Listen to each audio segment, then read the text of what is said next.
On considère ici le R espace vectoriel E des fonctions continues sur 0 fermé plus infini et à valeur dans R. Et on souhaite définir un endomorphisme de E par l'application U qui a une fonction petit f de E associe la fonction U de f ainsi définie. Le premier souci, c'est que la fonction U de f n'est définie pour l'instant que pour x strictement positif. On va donc commencer par montrer que l'on peut définir ainsi une fonction U de f de E en montrant que cette fonction-là, définie pour l'instant uniquement sur 0 ouvert plus infini, peut être prolongée par continuité en 0. Et pour cela, on va s'intéresser au comportement de cette quantité-là quand x tend vers 0.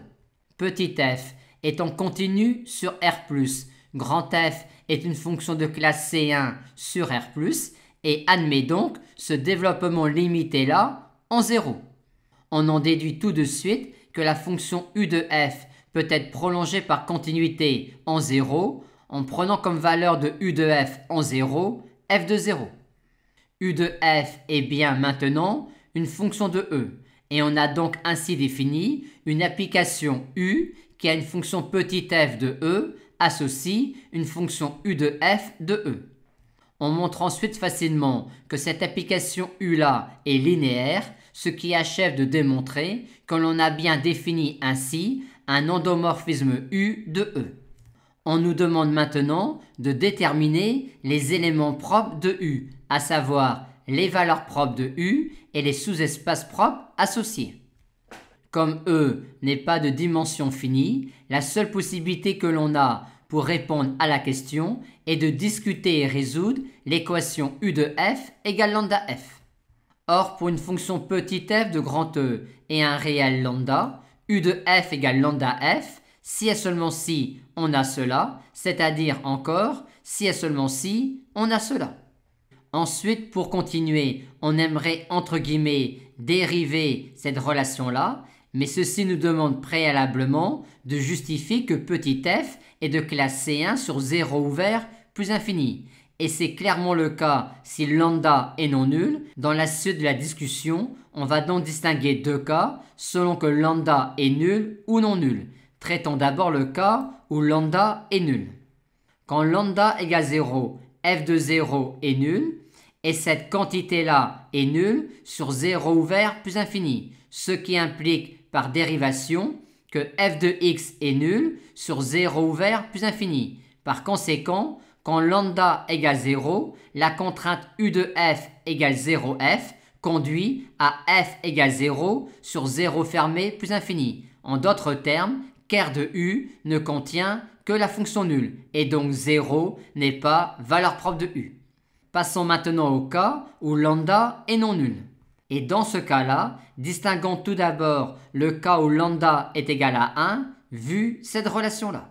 Dans le cas 2, en général, si une fonction petit f de E vérifie U de f égale lambda f, alors petit f sera de classe C1 sur 0 ouvert plus infini, et on aura sur 0 ouvert plus infini une relation obtenue par dérivation de cette relation-là. Par conséquent, quand lambda est égal à 1, U de f égale f implique que f est de classe C1 sur 0 ouvert plus infini et que quel que soit x strictement positif, f' de x est nul. Réciproquement, si une fonction petit f de E est de classe C1 sur 0 ouvert plus infini et vérifie cela, cette contrainte-là sera alors vérifiée, vu que l'on aura alors ici et là deux fonctions continues sur 0 fermé plus infini qui s'annulent toutes deux en 0 et qui auront même dérivé vu cette relation-là.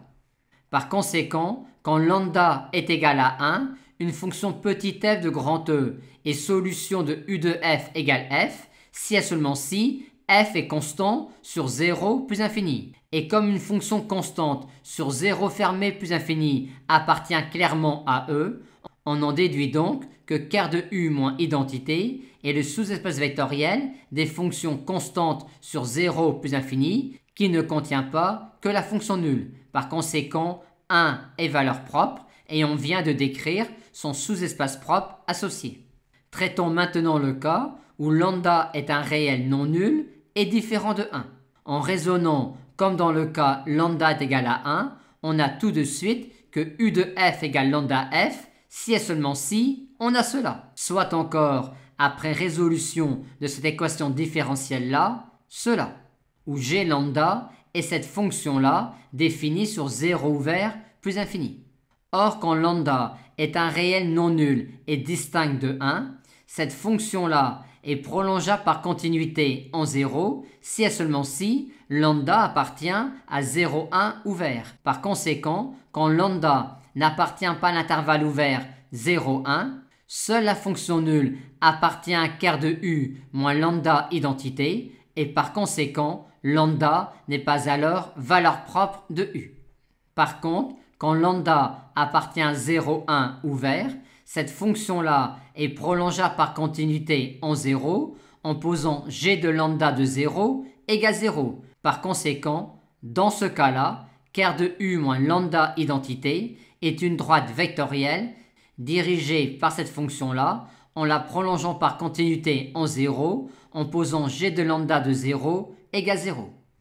Par conséquent, tout réel de 0, 1 ouvert est alors valeur propre de u et son sous-espace propre associé est la droite que nous venons de décrire.